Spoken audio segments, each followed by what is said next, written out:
ಹಾಸನದಲ್ಲಿ micro finance ಸಿಬ್ಬಂದಿ ಅಟ್ಟಹಾಸವನ್ನ ಮೆರೆದಿದ್ದಾರೆ.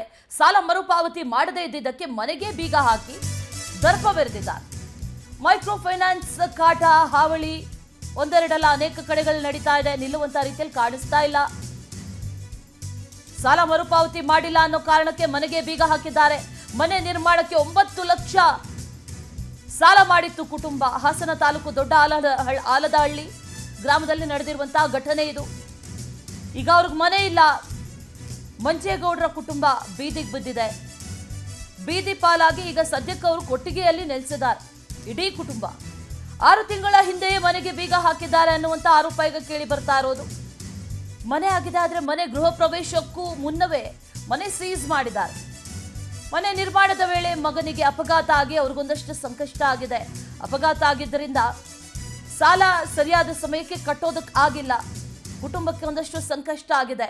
ಇಷ್ಟೆಲ್ಲ ಆದ್ರೂ ಕೂಡ ಅವ್ರು ಕರುಣೆ ತೋರಿಲ್ಲ. ಮೈಕ್ರೋ ಫೈನಾನ್ಸ್ ಸಿಬ್ಬಂದಿ 6 ತಿಂಗಳ ಹಿಂದೆ ಮನೆಗೆ ಬೀಗ ಹಾಕಿದ್ದಾರೆ. 6 ತಿಂಗಳಿಂದ ಕೊಟ್ಟಿಗೆಯಲ್ಲಿ ವಾಸ ಮಾಡ್ತಾ ಇದೆ ಈ ಕುಟುಂಬ. ಮನೆಗೆ ಬೀಗ ಹಾಕಿದ್ದಾರೆ ಮೈಕ್ರೋ ಫೈನಾನ್ಸ್ ಸಿಬ್ಬಂದಿ. ಅಲ್ಲಿ ವಿಜುವಲ್ಸ್ ಅಲ್ಲಿ ಗಮನಿಸ್ತಾ ಇದ್ದೀವಿ. ಮನೆ ಆಗಿದೆ, ಮನೆಗೆ ಗೃಹ ಪ್ರವೇಶ ಮಾಡಬೇಕು ಅಂದ್ರೆ ಅದಕ್ಕೂ ಅವಕಾಶ ಕೊಟ್ಟಿಲ್ಲ. ಜೊತೆಗೆ ಅದರ ಜೊತೆಯಲ್ಲಿ ಅವ್ರಿಗೊಂದಷ್ಟು ಕಾರಣಗಳಿದೆ.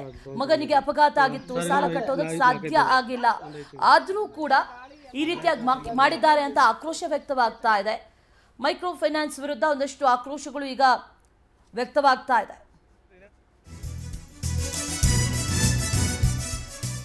ಹಾಸನದಲ್ಲಿ ಮೈಕ್ರೋ ಫೈನಾನ್ಸ್ ಅಟ್ಟಹಾಸ ಪ್ರಕರಣಕ್ಕೆ ಸಂಬಂಧಪಟ್ಟಂತೆ ಈ ಮನೆಗೆ ಹಾಕಿದ್ದಂತ ಬೀಗವನ್ನ ಒಡೆದು ಹಾಕಿದ್ದಾರೆ ರೈತ ಸಂಘದ ಮುಖಂಡರು. ಕುಟುಂಬಸ್ಥರನ್ನ ಮನೆಯೊಳಗೆ ಕಳುಹಿಸಿದ್ದಾರೆ ರೈತ ಸಂಘದವರು. ಮೈಕ್ರೋ ಫೈನಾನ್ಸ್ ವಿರುದ್ಧ ರೈತ ಸಂಘಟನೆ ಈಗ ಆಕ್ರೋಶವನ್ನು ವ್ಯಕ್ತಪಡಿಸ್ತಾ ಇದೆ. ಕಳೆದ 6 ತಿಂಗಳ ಹಿಂದೆಯಿಂದಲೂ ಕೂಡ ಅವರಿಗಿರೋದಕ್ಕೆ ಮನೆ ಇಲ್ಲ. ಸ್ವಂತ ಮನೆ ಕಟ್ಟಿದ್ದಾರೆ, ಆದರೆ ಆ ಮನೆಯಲ್ಲಿ ಇರುವಂತ ಭಾಗ್ಯ ಇಲ್ಲ. ಮೈಕ್ರೋ ಫೈನಾನ್ಸ್ ಸಿಬ್ಬಂದಿಯ ಕಾಟ, ಮನೆಗೆ ಬೀಗ ಹಾಕಿದ್ದಾರೆ. ಹಾಗಾಗಿ ಆ ಬೀಗವನ್ನ ಈಗ ರೈತ ಸಂಘದ ಮುಖಂಡರು ಒಡೆದಿದ್ದಾರೆ, ಮನೆ ಒಳಗಡೆ ಕಳುಹಿಸಿದ್ದಾರೆ ರೈತ ಮುಖಂಡರು ಅನ್ನುವಂತ ಮಾಹಿತಿ ಲಭ್ಯ ಆಗ್ತಾ ಇದೆ. ಮನೆ ರಿನೋವೇಷನ್ ಮಾಡಿದ್ದ, ಹೊಸ ಮನೆ ಕಟ್ಟಿದ್ದ? ಹೊಸ ಮನೆ ಕಟ್ಟಿದ್ದ ಸರ್. ಮನೆ ಕಟ್ಟಕ್ಕೆ ಅಂತ ಲೋನ್ ತಗೊಂಡಿದ್ವಿ ಸರ್. ಇನ್ನೂ 4-5 ತಿಂಗಳು, ಒಂದು 5 ತಿಂಗಳಾಯ್ತು.